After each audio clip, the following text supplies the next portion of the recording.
Hello friends, I am Dr. Harsha Suryanshi, Assistant Professor from Sri Shivaji Law College, Parbhani, Maharashtra. In my previous videos, we have seen what do you mean by cognizable offense. उसके बाद में हमने देखा non cognizable offences किसे कहते हैं और इन दोनों में भी प्रोसीजर कैसी है वो हमने प्रीवियस वीडियोज़ में देखी। इस वीडियो में हम देखेंगे कॉग्निजेबल और नॉन कॉग्निजेबल ऑफेंसेस में डिफरेंस क्या है। So let us see now what is the difference between these two offenses. In case of cognizable offenses, police can arrest the accused without warrant.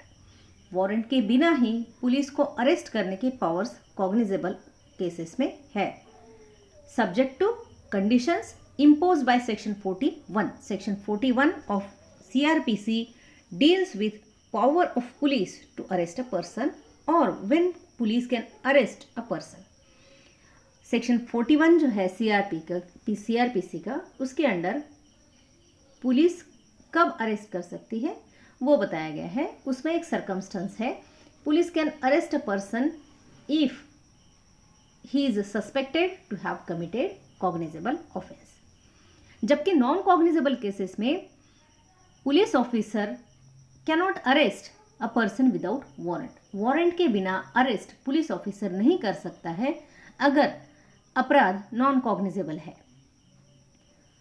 As regards investigation, अगर हम investigation देखें तो cognizable cases में police court की permission के बिना ही investigation शुरू करता है। रादर अकॉर्डिंग टू सेक्शन 154 हम ऐसा कह सकते हैं कि पुलिस जो है कॉग्निजेबल केसेस में इमीडिएटली इन्वेस्टिगेशन स्टार्ट कर सकती है या फिर पुलिस ने करनी ही चाहिए।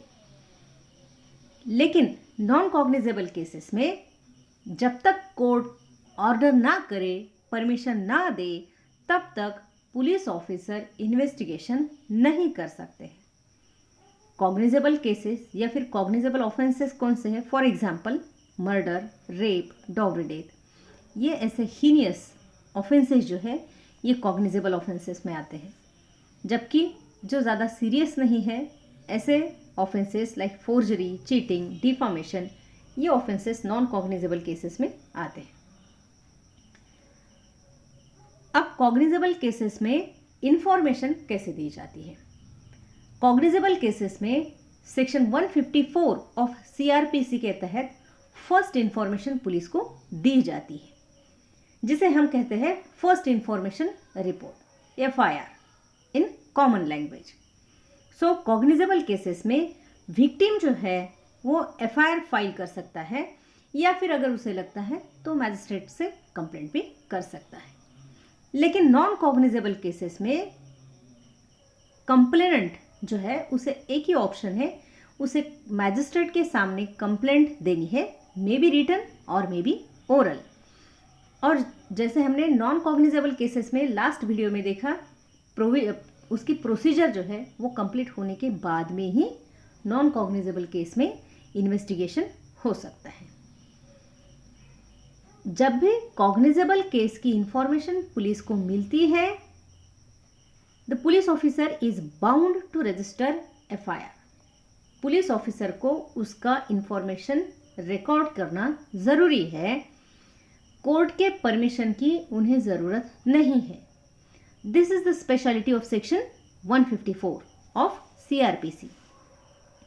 जबकि नॉन कॉग्निजेबल केसेस में पुलिस ऑफिसर को ज़रूरी नहीं है कि वो FIR रिकॉर्ड करे, या फिर हम कह सकते हैं कि जब तक कोर्ट या फिर मैजिस्ट्रेट उन्हें डायरेक्शंस नहीं देता है, ऑर्डर्स नहीं देता है, police officer non cognizable case में फर्स्ट इंफॉर्मेशन रिपोर्ट नहीं लॉन्च कर सकते हैं।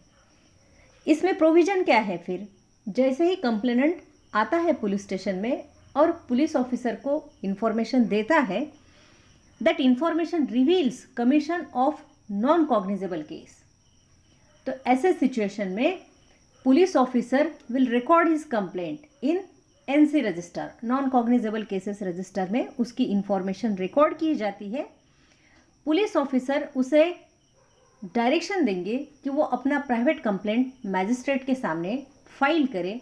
उसके बाद में ही अगर मैजिस्ट्रेट डायरेक्शन देते हैं तो इन्वेस्टिगेशन आगे चलेगा.